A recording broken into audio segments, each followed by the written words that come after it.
Hello everyone, welcome to my channel. Students, today I have brought for you how to fill in the blanks with the dummy pronouns it or their. तो topic शुरू करने के पहले आइए इस video को like कर लें, मेरे चैनल को सब्सक्राइब कर लें और साथ साथ बेल आइकन को प्रेस कर लें ताकि आपको लेटेस्ट नोटिफिकेशंस मिलते रहें। आइए टॉपिक शुरू करते हैं। फर्स्ट क्वेश्चन है ब्लैंक स्पेस इज़ 8 PM। आपका सब्जेक्ट का रिक्वायरमेंट है, सेंटेंस की क्रिया वर्ब टू बी और वर्ब टू बी के बाद कॉम्प्लीमेंट होता है। याद रखें, जब भी कॉम्प्लीमेंट कोई समय हो, टाइम हो, तो डमी प्रोनाउन इट का प्रयोग किया जाता है। So the sentence will be it is 8 PM। Number 2, what is blank space lying on the table.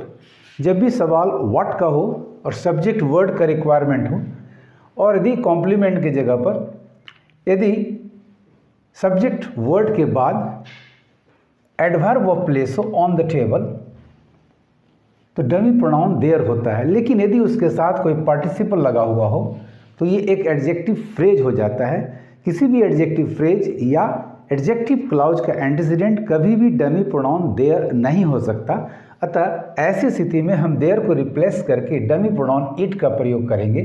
So the correct sentence will be what is it lying on the table. यदि यहाँ lying नहीं होता, यदि यहाँ kept नहीं रखा जाए, lying या केप्ट पार्टिसिपल, तो फिर डमी प्रोनाउन देयर होता, सेंटेंस आपका होता what is there on the table.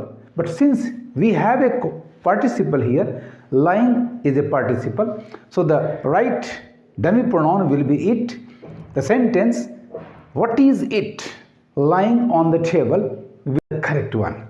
Number 3, blank space is I. जब भी कॉम्प्लीमेंट पर्सनल प्रोनाउन हो तो डमी प्रोनाउन इट का प्रयोग होता है। तो आपका सेंटेंस होगा it is I here.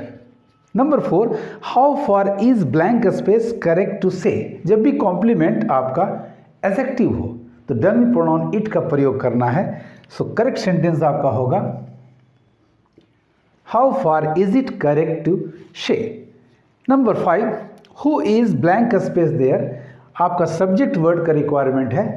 Complement के रूप में जब भी हु हो, यानी क्वेश्चन वर्ड हु हो, तो ऑलवेज डमी प्रोनाउन इट का प्रयोग होना चाहिए। सो राइट आंसर होगा, राइट फिलर होगा it. Who is it there.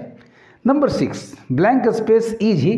फिर आपका कॉम्प्लीमेंट ही पर्सनल प्रोनाउन आया तो डमी प्रोनाउन इट होगा।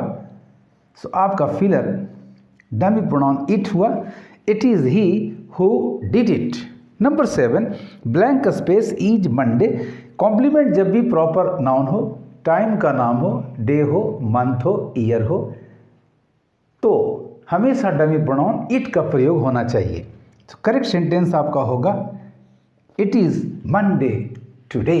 Question number 8, blank space is nothing. जब भी आपका कॉम्प्लीमेंट एक इंडेफिनिट प्रोनाउन हो तो subject word dummy pronoun there होता है। तो आपका सही सेंटेंस होगा there is nothing. Number 9, blank space came a beggar there. जब भी किसी को इंट्रोड्यूस करे मेन वर्ब कम से, यहाँ केम पास्ट इंडेफिनिट है जिसका अर्थ वाज हो रहा है, यानी यहाँ अ बेगर कॉम्प्लीमेंट है। कॉम्प्लीमेंट यदि कॉमन नाउन हो तो डमी प्रोनाउन देयर का प्रयोग करें।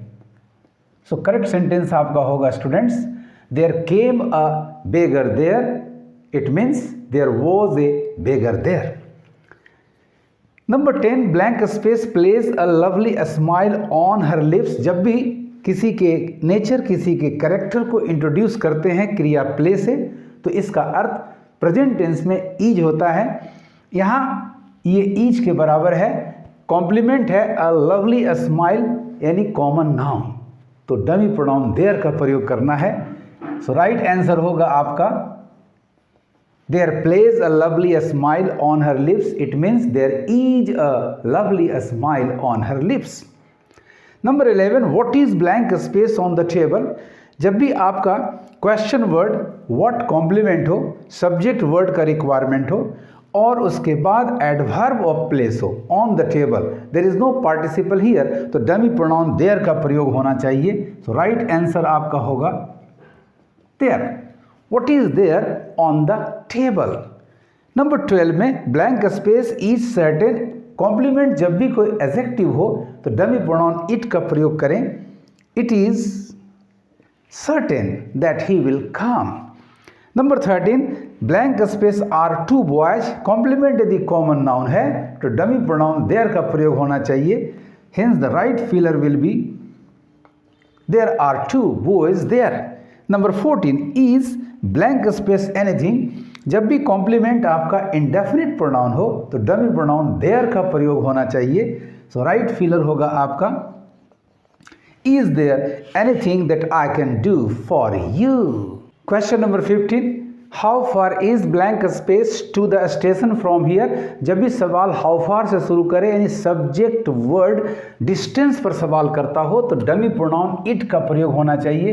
तो राइट आंसर होगा आपका it. How far is it to the station from here. Number 16 blank space is a man, जब भी कॉम्प्लीमेंट आपका मैन कॉमन नाउन हो तो डमी प्रोनाउन देयर का प्रयोग होना चाहिए as the subject. There is a man who has two sons. Number 17 blank space does not matter, matter यहाँ वर्ब है, जब भी मैटर वर्ब हो तो subject word dummy pronoun it होना चाहिए।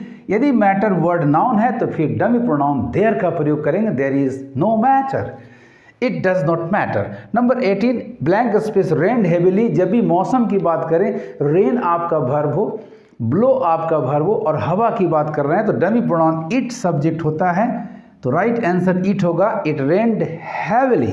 Number 19 blank space is nothing, जब भी कॉम्प्लीमेंट इंडेफिनिट प्रोनाउन हो तो सब्जेक्ट वर्ड हमेशा डमी प्रोनाउन देयर का प्रयोग करें। So there is nothing but water all around. And 20 blank space was dark, जब भी कॉम्प्लीमेंट एक एडजेक्टिव हो तो डमी प्रोनाउन इट का प्रयोग सब्जेक्ट के रूप में होना चाहिए। सो राइट आंसर आपका होगा it, it was dark there. इस तरह से स्टूडेंट्स डमी प्रोनाउंस इट और देयर का प्रयोग करना बिल्कुल आसान है। जब भी सब्जेक्ट वर्ड का रिक्वायरमेंट हो तो कॉम्प्लीमेंट पर ध्यान दें। यदि कॉम्प्लीमेंट आपका common noun, collective noun, material noun या इंडेफिनिट प्रोनाउन हो तो देयर का प्रयोग करें। यदि आपका complement proper noun, abstract noun, adjective हो, पर्सनल प्रोनाउन हो तो डमी प्रोनाउन इट का प्रयोग करें। आपको मेरा ये वीडियो कैसा लगा कमेंट करेंगे और ज़्यादा से ज़्यादा शेयर करेंगे। Thank you for watching.